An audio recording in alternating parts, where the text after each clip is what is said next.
The playoffs are fucking here. But before that, the Patrick Beverley Award for teams making it out of the play-in tournament and into the playoffs needs to be crowned for 2 teams in the East and 2 teams in the West. Today, I'm going to be breaking down and predicting who secures that 7 and 8 seed in both conferences. So if you guys do enjoy the video, I'd really appreciate it if you can hit that like and subscribe button to help my channel grow. But without further ado, let's kick things off in the Western Conference with the 7-8 seed matchup between the LA Lakers and the Minnesota Timberwolves, and I've got the Lakers winning this game. The Lakers won the most recent game on March 31st in Minnesota, 123-111, with both teams at full strength. And today, Jaden McDaniels, the fucking idiot, punched a wall out of frustration, and now he's fractured his hand and will the most important game of the season, and the Wolves just lost their best perimeter defender. And it's even worse when you consider the fact that the Wolves bench was already pretty fucking shit to begin with, and it just got thinner. Rudy Gobert, meanwhile, punched his teammate Kyle Anderson after Anderson reportedly told Gobert to go and block a shot, and he got sent home by the Timberwolves organization like a school kid. Kyle Anderson also reportedly told Gobert he'd knock his ass out. So with Gobert being such a soft cunt, and the timing overall just couldn't be worse for the Wolves, for the chemistry, and just for everything in general. Meanwhile, the Lakers are firing on all cylinders and are 7-1 when LeBron, AD, and D'Angelo Russell all play. And overall, they're 14-6 in their last 20 games and will also have home court advantage. The Wolves, meanwhile, they'll probably need a near-perfect game from Anthony Edwards, Karl-Anthony Towns, and Mike Conley in order to give the Lakers trouble, which I just don't see happening, especially if LeBron and AD are both locked in. Next up, we've got the 9 and 10 seed matchup between the New Orleans Pelicans and the Oklahoma City Thunder, and I've got the Pelicans advancing in this one, and it is very tough to predict, to be 100% honest, but with home court advantage, a 3-1 season series, including 2-1 without Zion and a perfect 2-0 when Ingram plays, I have to go with the Pelicans here. The Pelicans seem to have found their groove without Zion as of late, going 7-3 in their last 10 games to finish the season, and Brandon Ingram himself has been on a fucking tear in those 10 games, averaging 29.6 points, 7.6 rebounds, and 8.5 assists per game. OKC, meanwhile, has shown a bit more youth and inexperience and have been treading water as of late. My biggest question mark for OKC is that they're going to need an amazing game from Shea, which is probably an efficient 35 plus points by his standards, plus great games from guys like Giddey, J-Dub, and Isaiah Joe, because if those surrounding pieces don't step up and Shea just drops 35-40 by himself, I don't see how OKC is going to be able to pull off a victory. With that being said, like I mentioned, I do think it's a very close game and it could go either way, but I do slightly favor the Pels here.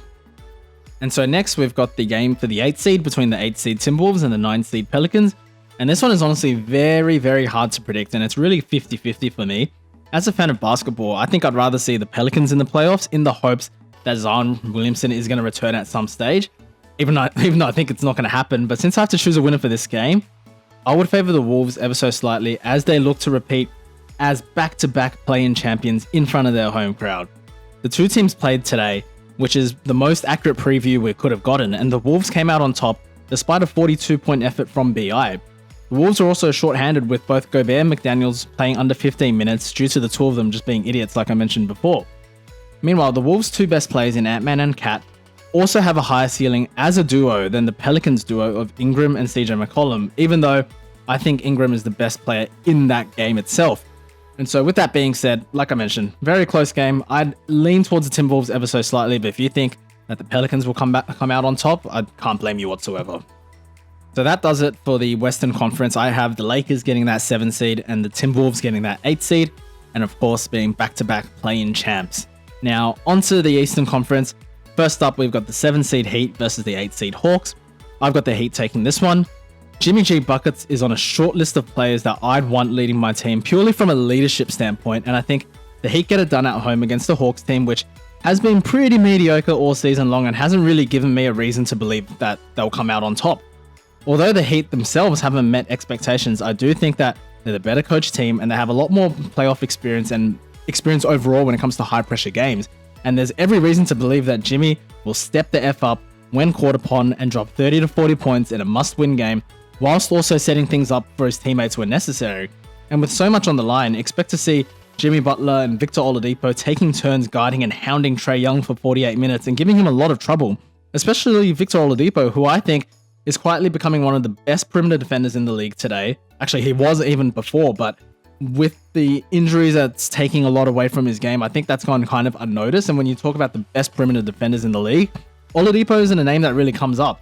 And so I think that the Heat have that going for them. And the Hawks overall, they look great on paper, but I just don't think they can turn it up a notch when needed the way that the Heat can. And as a Celtics fan, honestly, outside of the Bucks, the Heat are probably the team that I fear the most in the Eastern Conference despite their record.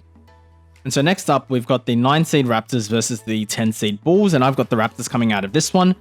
The Bulls lineup of Patrick Beverley, Alex Caruso, Zach LaVine, DeMar DeRozan, and Nikola Vucevic is actually really underrated and has a plus 14.7 net rating in 16 games played.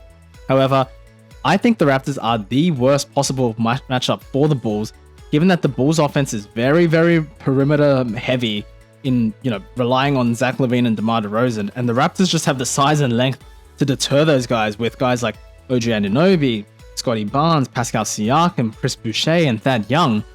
DeRozan has averaged just 14 points per game this season in the 3 games against the Raptors, and I know that anything can happen in a play-in game, especially if DeRozan and LaVine both go off for 30 plus points, which is definitely a possibility, but I think that's a big ask for these two guys against a very long Raptors team, and especially they're going to be playing in Toronto, which is one of, if not the best home court advantages that the Raptors have.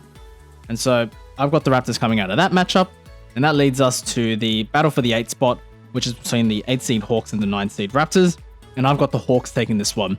And so this game is also a coin toss for me, and I honestly don't know who will win, but since I have to pick one for this video, I'm going to go with the Hawks. The playoffs are better with Trae Young in it, and as disappointing as the Hawks have been this season, their roster is still pretty damn nice, at least on paper. Between, DeAndre Hunter, Sadiq Bey, John Collins, Clint Capella, and Onyeka Okongwu, the Hawks will also have enough size in place to limit the Raptors' paint-heavy offense, which, on a side note, I think the Raptors' offense is the ugliest thing I've ever seen. The Raps just swing the ball around multiple times until one of the guys just decides, hey, you know what, mate? I'm going to go on ISO, and that's literally their offense. And so the size of Toronto may still pose problems for the Hawks, but although the Hawks are very reliant on Trae Young, the Hawks' offense is much more balanced in comparison to the Bulls. And so, again, this one is a very close toss-up for me, to take it with a grain of salt, because I think both teams are just very hard to predict, but I would lean ever so slightly with the Hawks here.